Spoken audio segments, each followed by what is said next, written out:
본문 말씀을 통해 그리스도 예수의 날까지 이루실 착한 일에 관한 말씀의 제목으로 하나님 말씀 증거하겠습니다. 자, 오늘 본문에서는 착한 일에 대해서 말씀하고 있는데요. 착한 일 무엇인가 함께 살펴보기를 원합니다. 6절 말씀에 나와 있는데요. 6절 말씀 우리 함께 읽을까요? 시작.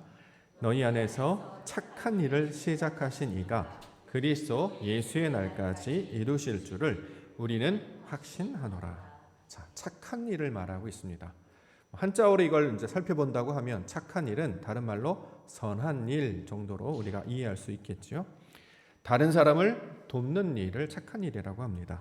보살펴주거나 또는 가르쳐주거나 알려주는 일, 이러한 것들을 우리는 착한 일, 선한 일이다 이렇게 말하고 있는 것이죠. 예컨대 봉사, 대표적인 것이 이제 봉사가 있겠죠. 또한 구제, 또 헌신, 더 나아가 아이들을 가르치고 돌보는 교육 같은 것들도 이 착한 일, 선한 일에 포함될 것입니다. 이처럼 다른 사람의 유익을 위하여서 수고하고 애쓰는 일을 가리켜서 착한 일, 선한 일이라고 말하고 있는 것이죠. 사도 바울은 이 착한 일의 개념을 그대로 가지고 와서 하나님이 하시는 일을 설명하고 있는 것입니다. 하나님께서 착한 일을 시작하셨다라는 거죠. 그 착한 일은 무엇입니까? 성도들을 도와주시고 성도들을 보살펴 주시고 성도들에게 당신의 뜻을 가르쳐 주셔서 온전케 하신다. 그래서 이것을 착한 일이다, 선한 일이다 이렇게 이야기하고 있는 것입니다.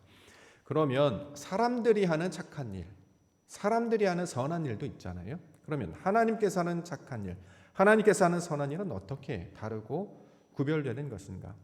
사람들은 보통 이제 착한 일을 말하면 보통 이제 횟수나 정도로 이야기하기도 합니다. 한 번, 두 번, 세 번. 그래서 보통 세 번까지 잘해주면 착한 일 했네 보통 이렇게 이야기하고 세 번 잘 안 넘어가는 것 같아요. 네 번 하는 것도 엄청 어려운 일이기 때문에 자 이렇게 횟수를 정해서 도와주고 이것을 보살피는 일, 이걸 이제 착한 일이다 이렇게 이야기합니다. 그런데 성경에서 말하는 착한 일, 다시 말해 하나님께서 하시는 선한 일은 횟수를 말하는 게 아니었다라는 거죠. 우리 하나님은 횟수를 말하는 것이 아니라 상태, 정도를 말하고 있습니다. 자, 언제까지 해야 착한 일이 되는가? 그가 온전해질 때까지, 그가 다시 살아날 때까지, 이것이 온전히 될 때까지를 착한 일이다 이렇게 이야기하고 있습니다. 한 예로 누가복음 10장에 보면 착한 일을 하는 한 사람에 대한 소개를 하고 있습니다. 그 사람은 사마리아 사람이었습니다. 그래서 우리가 보통 선한 사마리아 사람이라는 에피소드로 기억하고 있는데요. 강도 만난 자가 있었다는 거죠. 자, 이 강도 만난 자에게 자비를 베풀어 주었습니다. 어떻게 해야 자비가 되는 것이고 어떻게 해야 착한 일이 되는 것인가? 몇 번 도와주면 될까요? 언제까지 도와주면 될까요? 정답은 그가 다시 살아날 때까지. 그렇죠? 그래서 그 착한 사마리아 사람은 내가 다시 돌아오겠습니다. 비용이 더 들면 내가 그것을 지불하겠습니다. 그러니 돌보아 주십시오 라고 이야기를 하고 있는 거죠. 기준이 자신 또는 내 유익이 아니라 그 사람이 다시 회복되고 살아나게 하는 것. 자, 이것을 착한 일의 내용으로 설명하고 있습니다. 내가 얼마만큼의 대가를 치른다고 할지라도 중요한 것은 그가 살아날 때까지, 그가 온전히 회복될 때까지 모든 것을 내어주는 것. 자, 이것을 가리켜서 착한 일로 설명하고 있고 이것이 바로 하나님께서 우리 가운데 보여주시는 착한 일이다 이렇게 이야기하고 있는 것이죠. 대표적인 증거가 예수님께서 제자들에게 보여주셨던 일이 착한 일이 되겠지요. 예수님께서 당신의 이야기를 전하기 위해서 12명의 사람들을 제자로 불러주셨습니다. 잘 가르치고 잘 돌보시고 잘 먹이시고 입혔어요. 그러면 사람들이 좀 온전해지면 좋겠는데 좀처럼 이들은 잘 변하지 않았습니다. 자, 언제까지 이들을 돌봐줘야 될까요? 하나님의 나라가 이것이다. 하나님의 뜻이 이것이다. 그래서 돌보고 보살피고 가르쳐줬으면 이제 좀 알아들을 때가 되지 않았겠습니까? 정말 여러 번, 수십 번, 수천 번에 갖춰서 가르쳐줬지만 그들은 하나님의 나라의 뜻이 무엇인지 온전히 알지 못했습니다. 그러면 하나님께서 하시는 착한 일 정도는 어디까지인가? 요한복음에 보니까 그것은 끝까지라는 말로 설명하고 있습니다. 요한복음 13장 1절에 유월절 전에 예수께서 자기가 세상을 떠나 아버지께로 돌아가실 때가 이른 줄 아시고 세상에 있는 자기 사람들을 사랑하시되 끝까지 사랑하시니라.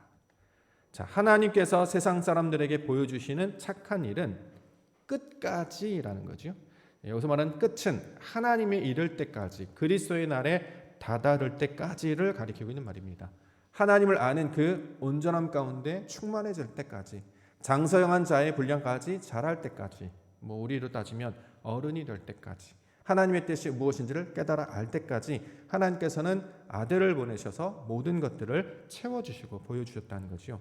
그래서 감당하시는 사건이 바로 십자가 사건이었습니다. 그들을 위해서 죽으셨죠. 대속해 주셨습니다. 그러면 끝난 줄 알았는데 그걸로 끝나지 아니하고 그는 부활하셔서 다시 제자들을 찾아오시죠. 어떻게 해요? 다시 살아날 때까지. 그들이 온전히 하나님의 말씀을 붙잡고 살아날 때까지 그들의 입술을 통해서 은혜가 바로 이것입니다. 평강이 바로 이것입니다. 라고 하나님 나라 큰일을 말할 때까지 그들과 함께 주셨습니다. 그래서 이것을 착한 일이다, 선한 일이다 이렇게 말씀하고 있는 것이죠. 사도 바울이 지금 착한 일을 시작하신 이 하나님의 일을 말씀하시면서 빌립보 교회 가운데 이 말씀을 주고 있는 것은 바로 그분께서 하나님의 일을 시작하셨다라는 것입니다. 자, 시작하셨다면 그 일을 언제까지 이루시겠다고요? 그리스도의 날에 이르기까지, 다시 말해 끝까지, 우리를 마침내 온전케 하시며 완전케 하시는 그 마지막 날에 다다르기까지 쉬지 아니하시고 졸지 아니하시고 주무시지 아니하시고 우리와 함께 계셔서 우리를 도와주시고 우리를 보살펴 주시고 우리를 가르쳐 주신다 약속하고 있습니다. 그러므로 믿음의 길에 나아갈 때 때로는 우리 뜻대로 되지 않아서 넘어질 때도 있고요. 또 우리가 바라는 것들을 이루지 못해서 낙심할 때도 있습니다. 그런데 그것을 통해서 모든 걸 다 깨닫지 못한다고 할지라도 낙심하지 말고 지치지 말고 연약해지지 말고 하나님께서 끝까지 하실 것이니까 그것을 붙들라 이렇게 말씀으로 복음을 전하고 있는 것입니다. 믿음의 길에 실패를 경험하신 분들이 있다면 낙심의 어떤 상태에 이르신 분이 있다면 다시 이 말씀을 붙잡고 이 복음의 말씀을 붙잡고 하나님의 나라와 뜻을 구하며 믿음 가운데 살아가는 우리 믿음의 성도와 교회가 되기를 원합니다. 하나님께서 저와 여러분들을 도와주실 줄 믿습니다. 하나님께서 저와 여러분들을 보호해 주실 줄 믿습니다. 가르쳐 주실 것입니다. 그래서 마침내 이게 바로 하나님의 뜻이었구나. 이제 하나님 뜻대로 되었음을 알게 되었습니다. 그 온전함과 완전함에 이르는 그 충만한 상태에 이르기까지 도우실 것을 약속하고 있기 때문에 오늘도 이 약속을 붙들고 믿음으로 사시는 우리 성도와 교회가 되기를 다시 한번 주의 이름으로 축원합니다. 자, 본문에서 그 그리스도의 날에 이르는 것, 우리를 하나님의 백성으로 부르는 날을 설명하고 있는데요. 그것은 첫날부터 이제까지 이루어지고 있다. 이렇게 설명하고 있습니다. 5절 보겠습니다. 5절 말씀, 너희가 첫날부터 이제까지 복음을 위한 일에 참여하고 있기 때문이다. 자, 복음을 위한 일에 우리가 참여하고 있다고 설명을 하는데 그 시작이 언제입니까? 첫날부터래요. 첫날은 언제를 말하는 거죠? 첫날. 교회에 처음 나온 날이 첫날일까요? 옥토교회를 방문하시는 분들이 계실 텐데요. 첫날인 오늘을 말하는 것입니까? 아니면 하나님 내가 주님을 믿겠습니다 라고 했던 세례받았던 날 첫날일까? 우리가 이제 아이들도 태어났습니다면 아이들이 응애하고 이제 태어나면 그날이 첫날일까요? 자, 성경에서 말하는 첫날은 무엇을 가리키고 있는 말일까요? 성경에서 말하는 첫날은 빛이 임한 날을 첫날이라고 합니다. 그래서 우리를 사실은 이것을 새해라고 부르기도 하죠. 우리가 이제 새해를 지났습니다. 왜 날은 똑같은데 봄, 여름, 가을, 겨울 계절이 막 지나가는데 왜 그때를 첫날이라고 하는가? 왜 새해라고 하는가? 빛이 임했기 때문이죠. 원래는 동지여서 어둠이 가득했던 보통 새해는 춘분으로부터 많이 시작을 해왔죠. 해가 기럭지기 시작한 날을 첫날이라고 얘기해왔었죠. 그래서 그동안 늘 컴컴하고 어두운 세상 가운데 있다가 드디어 빛이 드러나기 시작하는 거예요. 아침이 드러나기 시작한 거죠. 그래서 그것을 첫날이다, 새해다 이렇게 말하고 있는 것입니다. 성경에서 말하는 첫날은 나에게 있어서 빛이 임한 날을 가리켜서 첫날이라고 이야기하는 것입니다. 그래서 이것을 어디에서 설명하냐면 창세기에서 우리가 늘 보고 있는 창세기 1장에서 설명을 하고 있습니다. 창세기 1장 2절부터 살펴보시게 되면 땅이 혼돈하고 공허하며 흑암이 깊음 위에 있고 하나님의 영은 수면 위에 운행하시니라. 하나님이 이르시되 빛이 있으라 하시니 빛이 있었고 빛이 하나님이 보시기에 좋았더라. 하나님이 빛과 어둠을 나누사 하나님이 빛을 낮이라 부르시고 어둠을 밤이라 부르시니라. 저녁이 되고 아침이 되는 이는 첫째 날이니라. 자, 첫째 날. 순서적으로 첫날이라는 의미도 있습니다만 가장 중요한 것은 빛이 임한 날을 가리켜서 첫날이다 이렇게 설명을 하고 있는 것입니다. 빛이 임했어요. 자, 본문은 성경은 우주가 어떻게 태어났는가, 창조가 어떻게 이루어졌는가를 말하려고 하는 것이 아니라 하나님이 우리 안에 들어오셔야 되잖아요. 우리가 하나님을 만나고 경험해야 되지 않겠습니까? 그렇죠? 이 세상을 살아가면서 가장 중요한 것, 우리가 교회를 다니고 신앙생활을 가장 중요한 일은 하나님 만나려고 다니는 건 아니겠습니까? 그렇죠? 그러면 하나님을 언제 만났습니까? 그 만나는 첫날이 있을 거 아니에요. 그 첫날을 가리켜서 빛의 날이다 이렇게 설명을 하고 있는 것입니다. 자, 여쭤볼게요. 하나님 만나셨나요? 네, 하나님 만나셨나요? 목소리가 이게 애매한 거죠. 이게 만난 것 같긴 한데 아니란 것도 아닌 것 같고, 하나님을 만난 날은 뭘 가리키냐면 빛이 임한 날을 하나님을 만난 날을 얘기하는데 그 빛이 뭐냐면 이 말씀이 내 말씀으로 들리기 시작한 날을 가리키는 말이에요. 이게 내 말씀이라는 거예요. 이스라엘 백성들에게 주셨던 그 나라의 역사를 가리키는 말이 아니라 빛이 있으라. 그동안은 우리가 어둠이었다는 거죠.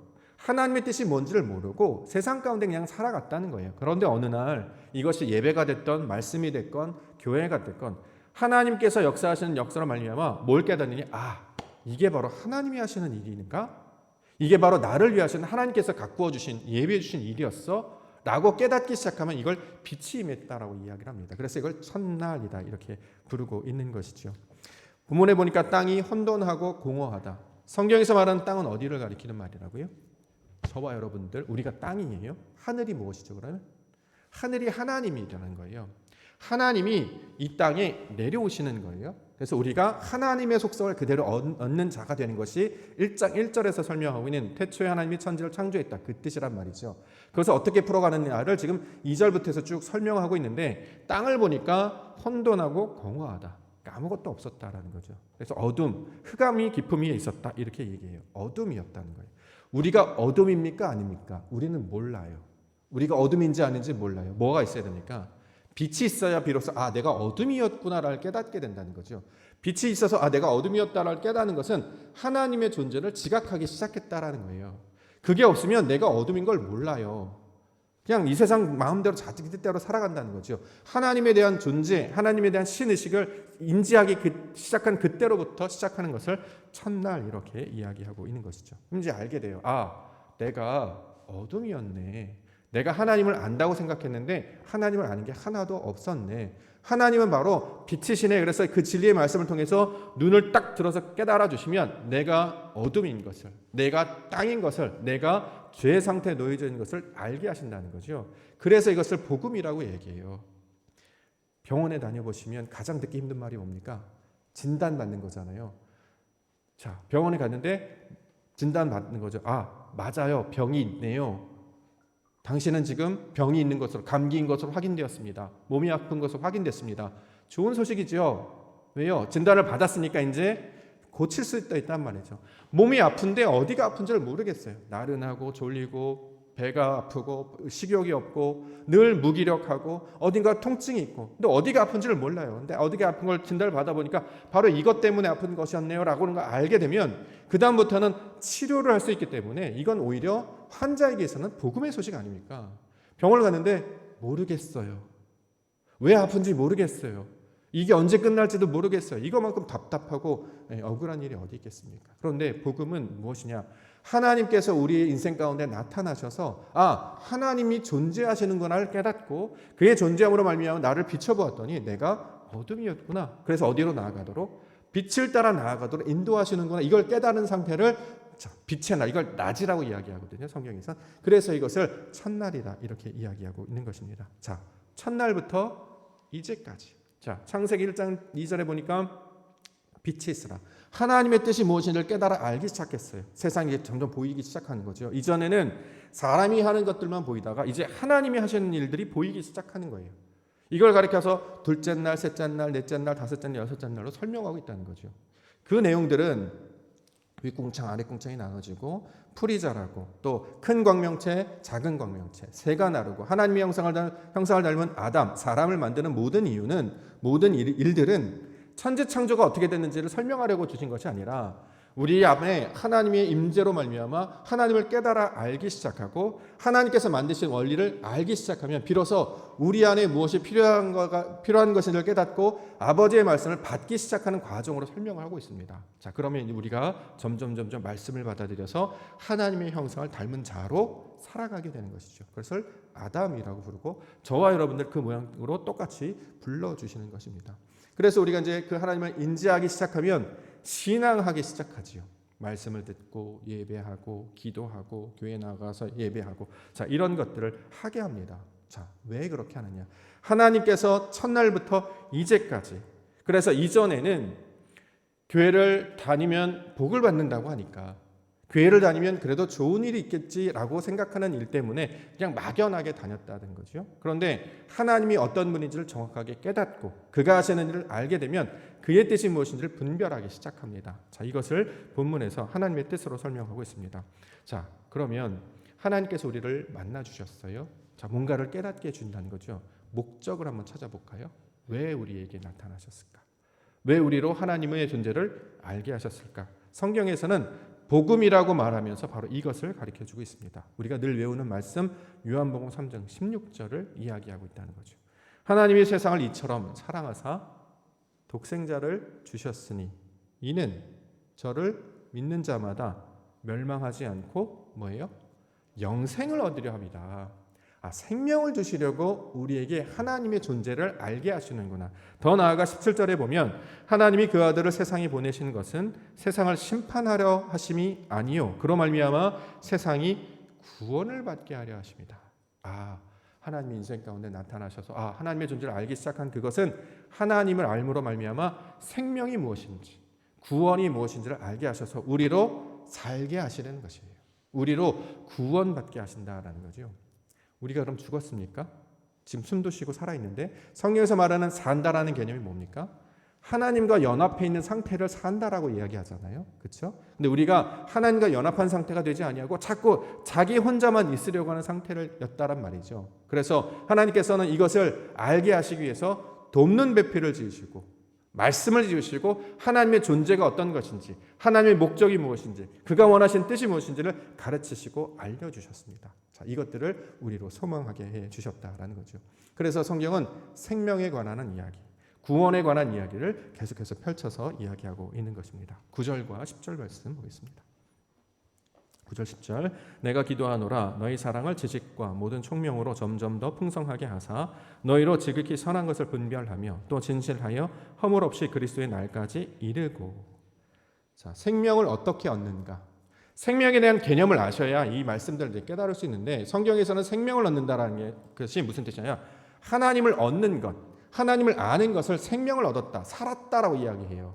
어떻게 얻을 수 있느냐? 말씀을 통해서 얻어진다는 거죠. 그래서 이것을 하나님에 관한 지식이다라고 지금 본문에서 설명하고 있습니다. 우리가 지난 겨울에 우리 중고등부 주제이기도 했죠. 그렇죠? 하나님을 아는 지식.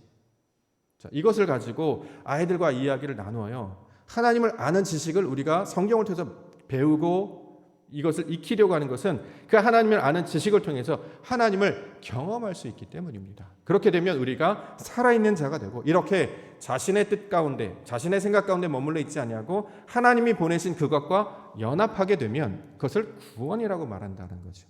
이 얘기를 오늘 처음 드리는 게 아니잖아요. 자, 출애굽에서 이스라엘 백성들이 나와서 홍해를 건너서 가나안 땅으로 들어가야 됩니다. 먼저 광야로 나아가야 됩니다. 그런데 이스라엘 백성들은 홍해를 건널 수 없었잖아요. 그렇죠? 홍해를 건너려면 어떻게 된다고요? 하나님이 보내신 모세를 따라가야 된다는 거죠. 그래서 모세를 따라가서 그와 연합했더니 이걸 구원이라고 말하고 그래서 건너간 땅이 광야였고 여기서 다시 요단강을 건너게 되는데 요단강 그냥 건널 수 없으니까 언약궤가 먼저 앞으로 쭉 나아가게 되지요. 그러니까 그 말씀을 따라서 나아가게 되면 이것을 구원이라고 말하는 것처럼 저와 여러분들을 이 세상 가운데 보내신 것은 내가 가지고 있는 지식과 경험으로 살아가지 아니하고 그래서 세상에 있는 것들과 결합하여 살아가지 아니하고 하나님이 보내신 것과 연합하고 하나님과 보내신 것과 결합하여 살도록 우리를 불러주셨다는 거예요. 근데 놀랍게도 그것을 따라가면 그것을 통해서 생명을 얻게 될 것이고 구원을 얻게 될 것이다. 다시 말해 하나님을 알게 될 것이다. 이렇게 말씀하고 있습니다. 그래서 우리가 교회 나와서 말씀을 배우고 성경을 가르치는 이유가 거기에 있습니다. 우리가 이제 주일학교를 통해서 말씀을 가르치는데 교회가 세상의 소망이다 이런 이야기 자주 들으실 텐데 교회가 세상의 소망이 되는 이유가 뭘까요? 그냥 구호 같은 거 아니겠습니까? 그런 말을 누가 못해요. 우리가 세상의 소망입니다. 교회가 세상의 소망입니다. 왜요? 왜 소망이 되죠? 아이들한테 성경 말씀을 배워야 돼, 예배를 드려야 돼, 기도해야 돼 이렇게 어머니들 부모님들 많이 얘기하시잖아요. 왜 해야 되죠? 왜? 하나님을 만나는 방법을 배우는 곳이에요. 여기가 교회가. 그걸 뭘로 배우느냐? 말씀을 통해서 배운다는 거죠. 그런데 이 말씀은 교회에서밖에 가르치지를 않아요. 학원이 없습니다. 다른 어떤 재주들은 학원이나 개인 교습을 받으시면 배울 수 있어요. 뭐 음악이나 예술이나 미술은 관심을 가지고 전문가를 만나서 배우게 되면 이걸 받을 수 있어요. 그런데 교회는 말씀을 가르치는 곳은 교회밖에 없기 때문에 그래서 세상이 소망이라고 이야기하는 거죠. 왜? 왜 소망이죠? 생명을 말할 수 있기 때문에 구원이 뭔지를 알게 해주시기 때문입니다. 다른 종교는 그런 생명이 없는가 구원이 없는가 그래서 더 나아가지 않는 거죠. 멈추적어서 구원을 말할 때 멈춰버립니다. 왜? 방법을 알지 못하기 때문에. 그런데 교회는 그 방법을 정확하게 알려주고 있기 때문에 그렇게 힘있게 힘주어서 말하고 있는 것이죠. 생명의 길은 오직 어디에 있습니까? 예수 그리스도가 생명이라는 거예요. 길이요 진리요 생명이라는 거예요. 그 의미를 알지 못해서 우리가 이제 달달달 외우고만 있을 뿐이지 어느 순간 이 말씀을 잘 묵상하고 하나님이 주신 성령의 감동을 통해서 만나게 되면 왜 이게 길이 되고 진리가 되고 생명을 되는지 깨달아 몸소 알게 된다는 것입니다. 이것을 경험하라고 저와 여러분들 불러주셨어요. 그런데 우리가 매주 경험하는 것처럼 잘 모르겠잖아요. 안타까운 건 잘 모르겠어요. 그래서 늘 실패합니다. 그래도 괜찮아. 왜요? 하나님께서 도와줄 거야. 하나님께서 보호해 줄 거야. 네가 지식을 다 알지 못한다고 해도 내가 가진 너의 사랑은 변하지 않는 것이고 끝까지 가르쳐주고 알려줄 것이어서 마침내 그리스도의 날, 그 구원의 날에 이를 때까지 내가 쉬지도 아니하고 잠자지도 아니하고 널 지켜줄 것이다. 이렇게 지금 말씀하고 있는 것입니다. 자, 그러면 성경에서 말하는 생명은 무엇입니까? 외우셔야 돼요. 이제 요한복음 17장 3절. 영생은 유일하신 참 하나님과 그가 보내신 자 예수 그리스도를 아는 것이다. 이걸 생명이라고 이야기합니다. 말씀은 가지고 기억하셔야 됩니다. 이전에는 말씀을 기억하기 쉽지 않아서 믿습니다로 다 통과시켜줬어요. 믿습니다. 뭘요? 아니 몰라요. 믿습니다. 물론 하나님께서 지켜주실 거예요. 그러나 기독교는 진리를 기반으로 하고 있기 때문에 지식이 뭔지를 알고 계셔야 돼요. 하나님에 대한 지식을 가르쳐 주셨기 때문에 그래야 우리가 믿습니다라고 하는 감정에 휘둘리지 않아요. 사람이 가장 잘 넘어지는 때가 감정에 무너질 때거든요. 나도 모르는 기질에 무너질 때 이게 나옵니다. 근데 이걸 이길 수 있는 유일한 힘은 말씀을 떠올리게 해주신다는 거죠. 하나님의 말씀에 네가 이렇게 하였으나 내가 너에게 말하노니 이 능력을 통해서 일어날 것이다 약속해 주셨기 때문에 그리스도의 기독교는 말씀을 붙드는 종교, 말씀을 기도는 진리이기 때문에 하나님의 말씀을 반드시 마음 가운데 새겨 놓으셔야 된다라는 거죠. 생명이 무엇이냐? 하나님을 아는 것이다. 예수 그리스도를 아는 것이다. 이렇게 말씀하고 있습니다. 근데 안타깝게도 신약 우리 복음서를 쭉 보시면 그래서 사람들이 말씀을 알았는가? 제자들 12명을 불러주셔서 예수님께서 열심히 설명하시고 가르쳐주시고 일생 동안 같이 해주셨는데 그들이 알았는가? 성경의 결론은 몰랐다예요. 몰랐다. 그럼 어떻게 하느냐? 부활하신 예수 그리스도께서 우리에게 찾아오셔야 된다는 거죠. 성령으로 우리 가운데 찾아오셔야 이걸 은혜로 받는 거예요. 그래서 어떤 조건이나 값이 없이 하나님의 주권적인 은혜로 말미암아 얻어지기 때문에 우리가 이걸 은혜라고 말하고 있는 것입니다. 예배 때 나오는 것은 말씀을 듣습니다. 그런데 말씀을 듣는데 더 나아가 여러분 선물을 받으셔야 되는데 그것은 성령을 선물로 받으실 수 있어야 된다는 거죠. 그래서 놀랍게도 이 성령을 어떻게 받습니까? 라고 했더니 약속을 붙들고 기도하고 간구하는 자에게 마가의 다락방에 있었던 그 기도하고 약속을 붙들고 기도하고 있는 120명의 사람들에게 선물로 주신 거예요. 성령이기 때문에 저와 여러분들이 붙들어야 되는 것은 말씀을 붙들고 나아가야 된다라는 거죠. 자, 이 말씀을 붙들 때 하나님께서 성령을 저와 여러분들 가운데 허락해 주실 줄 믿습니다. 이 성령을 성경인 다른 말로 그리스도 예수라고 부르기도 합니다. 11절 예수 그리스도로 말미암아 의의 열매가 가득하여 하나님의 영광과 찬송이 되기를 원한다.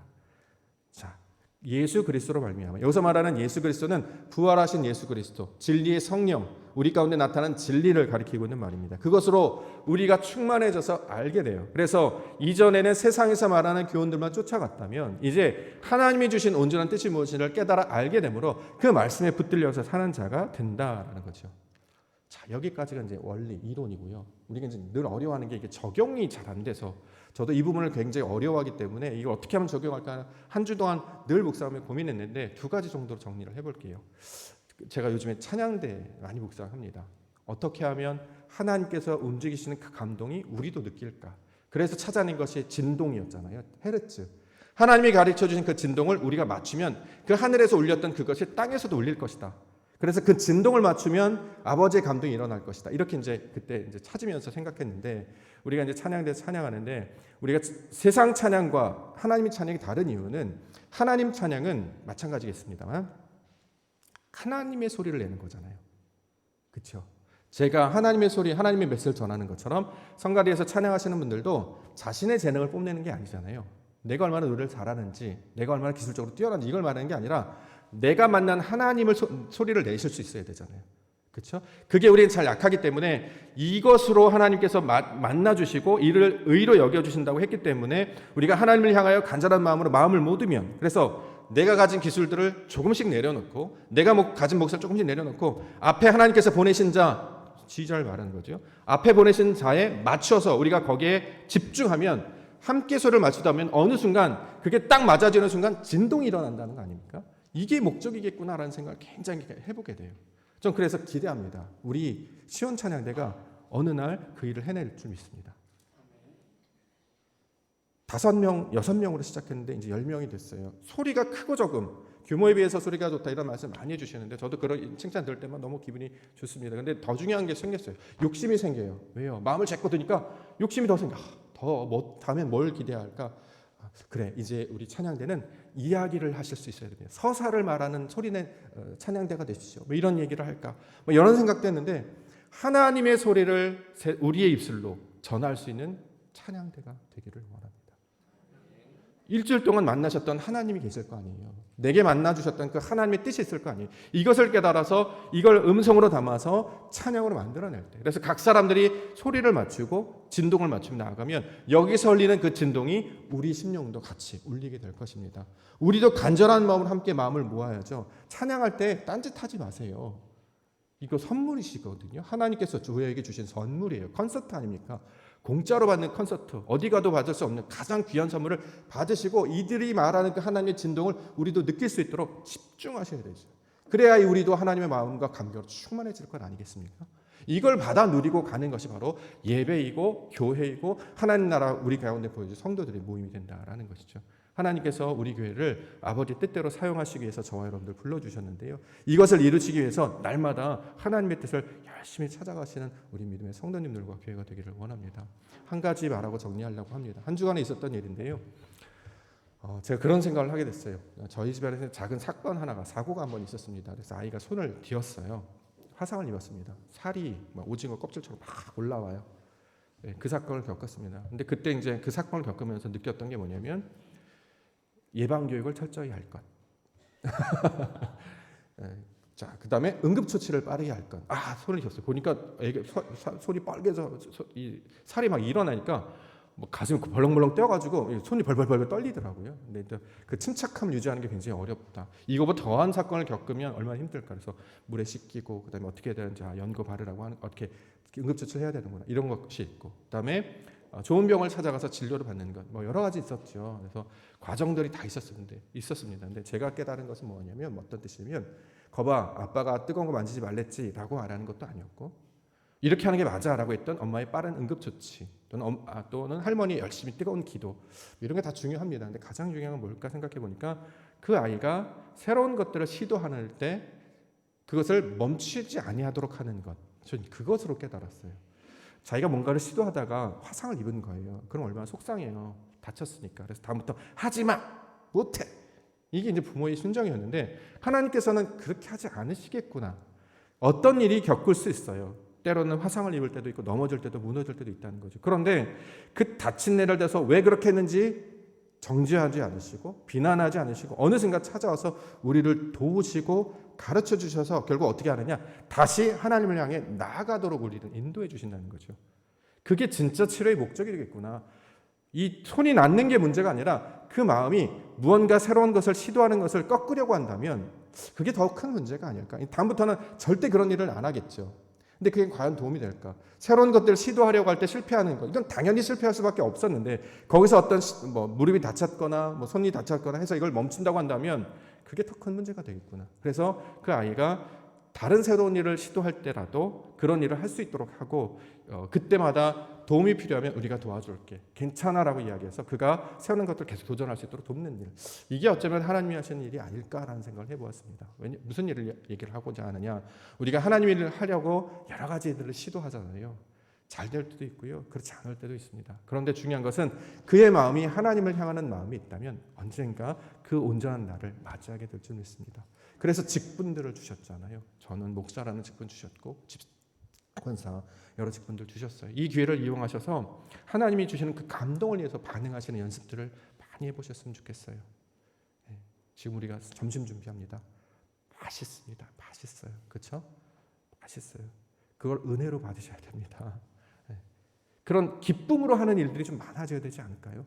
하나님이 주시는 감동 때문에 움직이시는 일들이 좀 많아져야 되는 건 아닐까요? 세상에서도 그 마음을, 그 꿈을, 그 자기가 하고 싶은 일을 이루기 위해서 막 어려운 일을 헤쳐나가는 것처럼 말씀을 붙잡으려고 하다가 무너지는 경우, 하나님을 일을 하려고 하다가 잘 되지 않는 경우, 자, 이것들 때문에 낙심하고 좌절하고 포기할 것이 아니라 그가 이루실 것이니까, 우리는 그가 항상 우리를 도우시고 가르치시고 인도하실 것이기 때문에 뭘 잘못했다고 하면 이것들 때문에 벌 받을까 봐 다음번에 절대 그런 일을 하지 않는다는 거죠. 그런데 우리에게는 그거를 다른 개념으로 가르쳐 주셨습니다. 하나님께서 도와주실 거예요. 한 번으로 성공하지 못하겠죠. 그러나 다시 하나님 향해 나아갈 때 마침내 놀라운 그 진리의 상태까지 나아가게 하실 줄 믿습니다. 옥토교회가 그런 교회가 되기를 원합니다. 저와 여러분들이 마침내 이루시는 하나님의 사람들로 온전히 다 변화되게 해주실 줄 믿습니다. 그 기회를 놓치지 마시고 하나님을 일을 위해서 함께 마음을 모아 아버지의 일로 나아가시며 그곳 가운데 은혜를 경험하시는 우리 믿음의 성도님들과 교회가 되기를 주의 이름으로 간절히 축원합니다. 기도하겠습니다.